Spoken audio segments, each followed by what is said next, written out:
Good morning my dear students.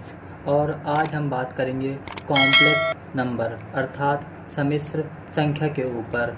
और जिन लोगों ने अभी तक मेरा यूट्यूब चैनल को सब्सक्राइब नहीं किया है सब्सक्राइब कर लें, और वीडियो को लाइक नहीं किया है तो लाइक कर दें। और चलिए शुरू करते हैं हम कॉम्प्लेक्स नंबर। और यह 11th का एक बहुत ही महत्वपूर्ण चैप्टर है जिसे हम सम्मिश्र संख्याएं अर्थात कॉम्प्लेक्स नंबर कहते हैं। तो चलिए शुरू करते हैं आज का सेशन कॉम्प्लेक्स नंबर।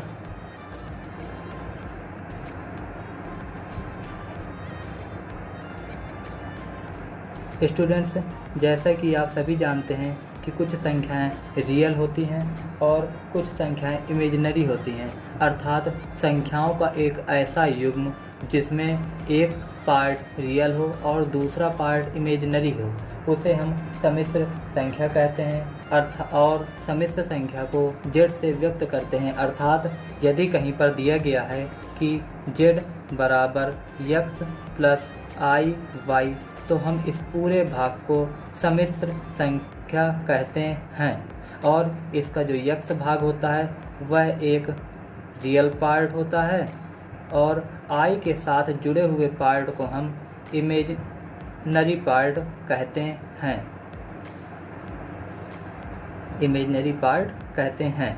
और आप इस x प्लस आई वाई को कहीं कहीं पर a प्लस आई बी भी लिखा हुआ पा सकते हैं, अर्थात हम लिख सकते हैं कि x बराबर a बराबर रियल पार्ट और y बराबर b बराबर इमेजिनरी पार्ट। तो डियर स्टूडेंट्स, अब हम बात करेंगे i की। i को हम आयोटा कहते हैं और i का मान i इक्वल टू √-1 होता है। और i की खोज जो की थी वो यूलर ने की थी। और स्टूडेंट्स, मैं आपको i के और भी अन्य मान बताता हूँ जो कि आपको सवाल हल करने में बहुत ही महत्वपूर्ण होंगे। जैसा कि i स्क्वायर का मान होता है -1।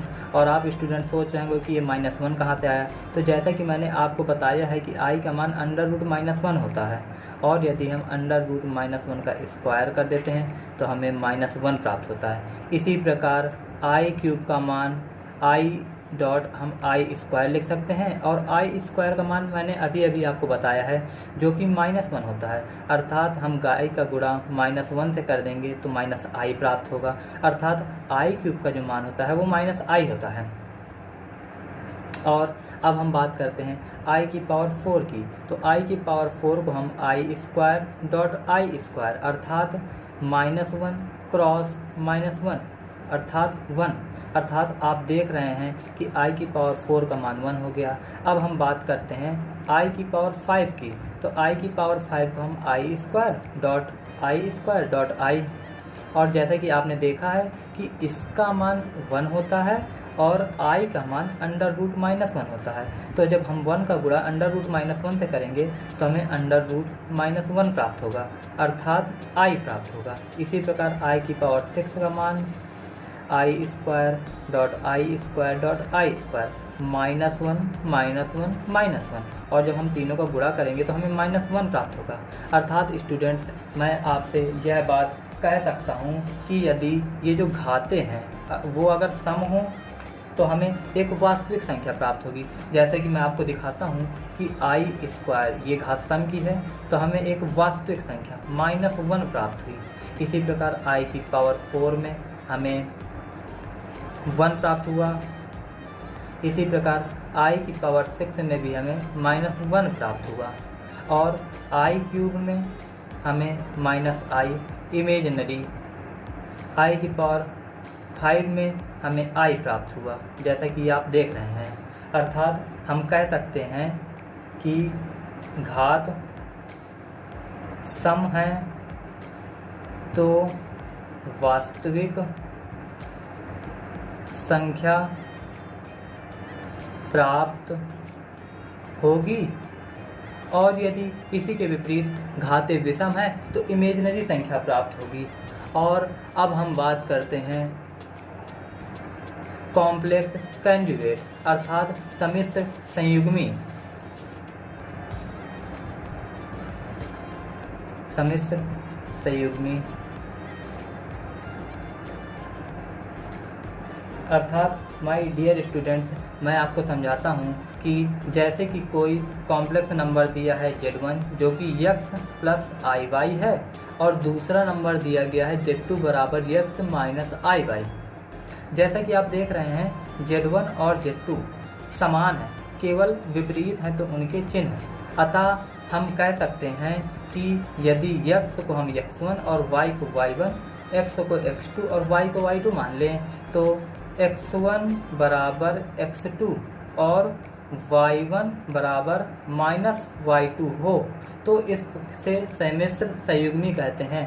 अर्थात रियल पार्ट हमारा बराबर हो और इमेजिनरी पार्ट में जो अंतर हो वह केवल चिन्ह का हो, तो इस प्रकार के युग्म को सम्मिश्र संयुग्मी कहते हैं। तो स्टूडेंट्स, ये है हमारा कॉम्प्लेक्स नंबर और कॉन्जुगेट कॉम्प्लेक्स नंबर का हल्का सा उदाहरण, और इसके बाद मैं आपको काफ़ी सारे सवालों के द्वारा ये समझाने की कोशिश करूँगा। तो चलिए देखते हैं कुछ important questions. My dear students, मैं आपसे यह आशा करता हूँ कि अभी तक आपको ये पूरा सेशन समझ में आया होगा, और यदि आपको समझ में नहीं आया है तो एक बार दोबारा इस वीडियो को स्टार्ट से देखें। और आइए मैं आपको कुछ इम्पॉर्टेंट क्वेश्चन हल कराता हूँ। तो जो पेपर में क्वेश्चंस आते हैं उनमें से पहले प्रकार के क्वेश्चन यह होते हैं कि उनमें हमें आई का मान निकालना होता है। तो चलिए उनसे रिलेटेड मैं आपको छोटे छोटे कई क्वेश्चन हल कराता हूँ। क्वेश्चन नंबर 1 दिया गया है कि हमें आई की पावर 48 का मान ज्ञात करें। तो माय डियर स्टूडेंट्स, आई की पावर 48 का हमें मान ज्ञात करना है, तो हम इसे छोटे छोटे कई हिस्सों में तोड़ सकते हैं। तो आई की पावर 48 को हम लिख सकते हैं आई स्क्वायर की पावर 24, और हम जानते हैं कि गुणा करने में घातें जुड़ती हैं तो 24 दूनी 48 होता है, और आई स्क्वायर को अगर हम 24 बार जोड़ेंगे तो उसका मान 48 ही होगा। और हम जानते हैं कि आई स्क्वायर का मान -1 होता है, तो -1 की पावर अगर आप 24 करेंगे तो हमें प्लस का 1 प्राप्त होगा, क्योंकि घात अगर सम है तो हमें पॉजिटिव और अगर घात निगेटिव है तो हमें विषम संख्या प्राप्त होती है, और यहाँ पर घात सम की है, अतः हमें प्लस का 1 प्राप्त होगा, और यह आपका रहा आंसर। आइए हम दूसरा एग्जाम्पल लेते हैं। बी नंबर है, यदि आई की पावर 61 दिया है तो इसे हम लिख सकते हैं आई स्क्वायर की पावर 30 इंटू आई। तो जैसा कि माय डियर स्टूडेंट्स मैं आपको समझा चुका हूँ कि आई स्क्वायर का मान -1 होता है, तो -1 की पावर 30 इंटू आई करेंगे तो यहाँ पर हमें प्लस का 1 प्राप्त होगा, लेकिन जब हम उसका गुणा आई से करा देंगे तो हमें इमेजिनरी प्राप्त होगा। और जैसा कि स्टूडेंट्स मैंने आपको पहले ही रूल समझाया था कि यदि घात सम की है तो हमें वास्तविक संख्या प्राप्त होगी, जैसा कि मैंने आपको पहला एग्जाम्पल दिया है, और यदि घात विषम है तो हमें इमेजिनरी नंबर प्राप्त होगी, जैसा कि मैंने आपको देखिए यह एक एग्जाम्पल दिया है, अर्थात ये रहा आपका आंसर। और स्टूडेंट्स, अगर आपने अभी तक मेरे वीडियो को लाइक नहीं किया है तो मेरे वीडियो को लाइक कर दें, और यदि आपने अभी तक मेरे चैनल को सब्सक्राइब नहीं किया है तो मेरा चैनल जाकर सब्सक्राइब ज़रूर करें, और अपने दोस्तों को ज़्यादा से ज़्यादा शेयर करें ताकि वो भी इस वीडियो का लाभ ले सकें। और चलिए आगे हम एक नया क्वेश्चन लेते हैं। तीसरा क्वेश्चन आपका यह है कि आई की पावर 19 प्लस आई की पावर 19 को हल करें। तो आई की पावर 9 को हम लिख सकते हैं आई स्क्वायर की power 4 dot I plus I square की पावर 9 डॉट आई। 9 दूनी 18, 4 दूनी 8 और एक घात इसकी जुड़ जाएगी तो ये डियर स्टूडेंट्स 9 हो जाएगा और ये 19 हो जाएगा। तो जैसा कि मैं आपको बता चुका हूँ कि आई स्क्वायर का मान -1 होता है, और -1 की पावर 4 करेंगे तो हमें पॉजिटिव अंक प्राप्त होगा, अर्थात ये रहा आई। और इसी प्रकार ये हमारा 9 होगा, तो यहाँ आई स्क्वायर का मान -1 होगा, और यह एक विषम संख्या है, अर्थात यहाँ से हमें -i प्राप्त होगा, और यह प्लस माइनस है, बराबर है, कट जाएंगे, हमें 0 प्राप्त होगा। तो आइए डियर स्टूडेंट्स, मैं आपको समझाता हूँ अगला सवाल। चौथा सवाल यह है कि I की पावर -39 की वैल्यू हमें ज्ञात करना है। तो डियर स्टूडेंट्स, I की पावर -39 है, तो सर्वप्रथम हम इसे 1/i की पावर 39 लिखेंगे। जब घात माइनस की हो और यदि हम उसे हर में ले जाते हैं तो उसका माइनस का अंक हट जाता है। तो 1/i स्क्वायर 19.i लिख सकते हैं। क्योंकि आप जानते हैं कि आई स्क्वायर का मान -1 होता है और उसकी घात निगेटिव है, तो यहाँ पर -i आएगा और यही इसका आंसर माना जाएगा। या आप -i का इन्वर्स भी लिख सकते हैं, वैसे आंसर हमारा यही हो गया है। और माय डियर स्टूडेंट्स, जैसे कि मैं आपको पहले ही समझा चुका हूँ कि जो सम्मिश्र संख्या होती है हम उसे z बराबर x प्लस i/y के रूप में लिखते हैं। और यदि आपको कहीं 2 पॉइंट दिए हों, लिखा हो कि क्वेश्चन है कि 2 और 5 को सम्मिश्र संख्या के रूप में लिखें, तो यहाँ पर आप x बराबर 2 रख देंगे और y बराबर 5 रख देंगे और z बराबर 2 + 5i इसका आंसर होगा। इसे ही हम क्रमित युग्म कहते हैं और इसे ही z बराबर x प्लस i/y फॉर्म कहते हैं, जहाँ पर x बराबर 2 दिया गया है और y बराबर 5 दिया गया है। तो हम इसे ऐसे भी हल कर सकते हैं। और दूसरा नंबर दिया है, यदि -4 और -2 दिया है और इसे क्रमित युग्म के रूप में लिखना है, तो हम z बराबर x प्लस i/y लिखेंगे, जहाँ पर x बराबर -4 और y बराबर -2 दिया गया है।